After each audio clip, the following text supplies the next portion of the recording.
Between 1905 and 1909, Albert B. Regan collected a number of Thunderbird tales from the Quileute and Ho peoples of the Olympic Peninsula in western Washington state during his assignment as their government agent with the U.S. Indian Field Service.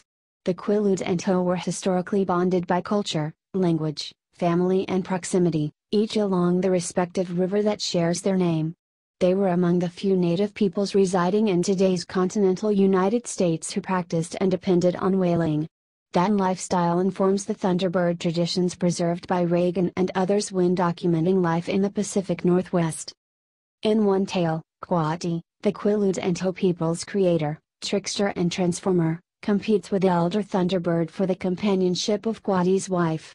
Thunderbird repeatedly abducts the woman, causing Quati to shapeshift and disguise himself as objects such as a salmon berry or a clam. When his wife would pick up these desirable items, she'd be returned to their home, only for Thunderbird to steal her once again. To bring an end to this cycle, Quati hatched an ingenious plan. He transformed his whaling boat into a huge whale and hung onto the bottom. Thunderbird swooped down and fastened his claws onto the whale but was unable to lift it from the water. Quati then forced both the bird and the whale to sink to the bottom of the sea, where Thunderbird, unable to dislodge his talons, drowned. Both Thunderbird and the whale turned to stone. Regan's storyteller noted, "This was elder Thunderbird that was killed by Quati. His younger brother still lives and goes back and forth looking for his brother. The anger which flashes from his eyes may be seen in every storm cloud. You can hear the noise when he flaps his wings in rage." Another story elaborated on the elemental nature of Thunderbird. When it is stormy weather, the Thunderbird flies through the skies. He is of monstrous size. When he opens and shuts his eyes, he makes the lightning.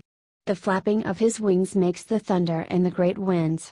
Thunderbird keeps his meat in a dark hole under the glacier at the foot of the Olympic glacial field. That is his home. When he moves about in there, he makes the noise of thunder there under the ice. Additionally, Frank Bennett related a Ho story that Thunderbird lived in a hole in the side of a mountain and would emit thunder that caused ice to roll down whenever hunters approached.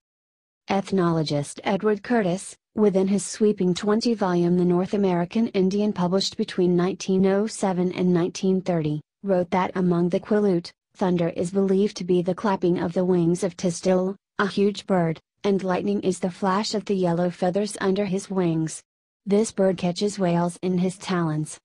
Luke Harbucket, a Quileute, said that the Thunderbird eats whales, once carrying a large specimen to Beaver Prairie.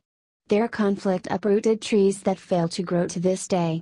Harbucket also related that during a great flood, Thunderbird, representing good, fought a long, fierce battle with Mimulus whale, the killer whale, representing evil. It was a stalemate, but the destruction they waged wiped out the trees and created the Olympic Peninsula prairies. The Ho told a similar story about Thunderbird answering the plight of the people, since the killer whale was destroying the other whales that provided meat and oil. The powerful bird darted toward the water and seized the killer whale in her flinty talons. They battled fiercely across the land, with Thunderbird emerging victorious. Then she had to fight a second battle to defeat the killer whale's son, the smaller but warier and more agile whale, Sabus.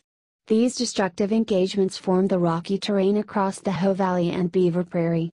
Following the killer whale's demise, there was a great storm and hail and flashes of lightning in the darkened, blackened sky and a great crashing thunder noise everywhere.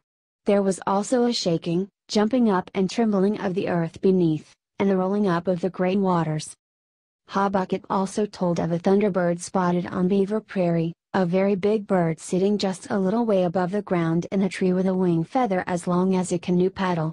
The Quileute discovered an enormous dead whale that Thunderbird had left on the prairie, too fatigued to carry it further. The people gathered to divide and eat the whale, which proved to be a terrible mistake. It got dark and the clouds overhead became very black. Thunderbird was coming back.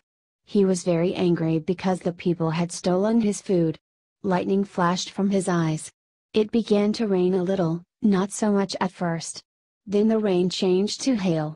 That hail was larger than a man's fist. It killed and mangled all the people there on the prairie. Furthermore, all the people and the whale remains were turned to stone, forming a rocky ridge that spans the prairie to this day. Old Thunderbird is famed among the indigenous people along the Ho River. His home is hidden under the Blue Glacier below Mount Olympus. He can still be heard roaring and thundering and shaking the earth, wrote the Olympic Peninsula Intertribal Cultural Advisory Committee. The Ho River area has several whale rocks, said to be remnants of the marine mammals Thunderbird sometimes dropped while returning to his lair. Just south of Washington, the Tillamook of coastal Oregon told a tale of a man who was literally taken under the wing and transported to the home of a thunderer, a giant covered in feathers. The thunderer and his people caught and ate whales like the man's people caught and ate salmon. The Kulum people lived on the northern Olympic Peninsula, along the Elwha River that empties into the Strait of Juan de Fuca. They also spent time in the Olympic Mountains. The Thunderbird is an important symbol of strength in their traditions. It was said to reside in a cave and fly upriver, hurling thunder and lightning that drove salmon to the mouth of the Elwha. The lightning became a two-headed serpent when it touched the water. This told the Kulum it was time to fish. The killer whale was also important in Kulum tradition as a protector. In one story, a pod safely escorted seafarers across the strait during a storm. In 1927, ethnographer Thelma Anderson reported a separate and alarming tale from the Upper Chehalis people, who told of a monster bird that lived near the bridge on the Black River, a tributary of the Chehalis River just southeast of the Olympic Peninsula. Anderson noted that this was perhaps a condor, but people were afraid of it because it was able to bite off heads. Another story collected by Reagan, reminiscent of flood myths in various cultures, describes how Thunderbird in his anger caused the ocean to rise over a period of 4 days, submerging even the mountaintops. The Quileute took to their boats and sailed at the mercy of the winds and currents. There was no sun to light the way and no land in sight. When the water receded over 4 days, the people were scattered between the homelands of the Quileute, Ho and Keemakum, near present-day Port Townsend. This story, not unlike the Tower of Babel in the Old Testament, helps explain differences in language throughout the region. In a separate telling of the flood story collected by Reagan, Quati created the animals of the earth, and a star that fell from the heavens merged with some of the animals to create human beings. There were years of peace, until Chief Thunderbird attempted to destroy all the good whales of the ocean. Quati intervened, resulting in a battle in which the bird caused the seas to rise for 4 days, covering the mountaintops. Their war and a series of floods continued, reshaping the landscape and leaving numerous sea monsters and whales on dry land. Quati was finally able to kill Chief Thunderbird, and the waters receded over another 4 days. People tried to brave the rapids in canoes with no sun or land to guide them, and many canoes ended up demolished in the trees. The survivors were scattered between Ho, Keemakum and Quileute territories. But since then there were no great floods. According to the Pacific Northwest Seismic Network, these Native American flood stories might record the effects of earthquakes in the Cascadia subduction zone. They could reflect abrupt land level changes and tsunami inundation experienced along the Washington coast in the winter of 1699 to 1700. Throughout Cascadia, earth-shaking and or tsunami-like effects are frequently described in stories about the acts and personalities of supernatural beings, often in the guise of animals.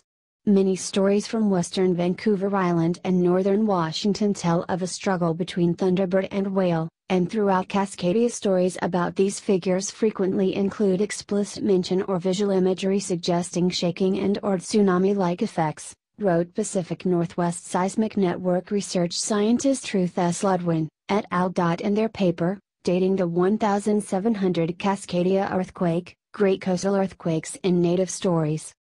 An interesting aside is that the Chehalis people of Washington claimed that they used to find whale bones on White Mountain in the Cascade Range, east from the Olympic Peninsula across Puget Sound. It was therefore associated as the place where Thunderbird ate his catch. When a storm moved from east to west, people said it was Thunderbird going to hunt whales in the ocean, noted Anderson. Archaeologist Peter Ferris suggested that giant fossil bones found in the mountains by coastal Northwest tribes belonged to Ice Age megafauna and were misidentified as the largest creatures the people knew, whales. Whale bones being found at higher elevations is not unheard of, though. In 2015, construction workers uncovered a relatively intact whale fossil in the Santa Cruz Mountains of California.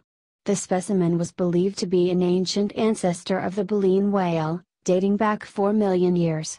Scientists said an earthquake or tectonic plate shift likely drove the water and unfortunate whale up into the mountains. It's interesting to ponder the native residents of Washington state stumbling across whale bones resting inexplicably on mountaintops and surmising that only an enormous avian culprit could have accomplished such a feat. The Quileute and Ho, who depended on whaling for their survival, surely would have been able to correctly identify whale skeletons and understand the enormity of task in transporting such a beast. But our attempts at modern explanations only dilute the beauty, meaning and pulse-pounding excitement of these tales. As explained in their own words by the Olympic Peninsula's Native American residents in 2002, the Ho's cultural narratives are often referred to as myths, which suggests that they are made-up stories. But the Ho River people regularly encounter evidence of the truth in Kiksi, spoken history, stories. Tisdale, Thunderbird, is a good example of this. The talons of the monstrous Thunderbird from Quileute and Ho tradition is forever locked in combat with titanic whales, dragging them thrashing from the surf. An elemental being that is in turns fearsome and benevolent, Thunderbird rumbled and shaped the landscape forevermore.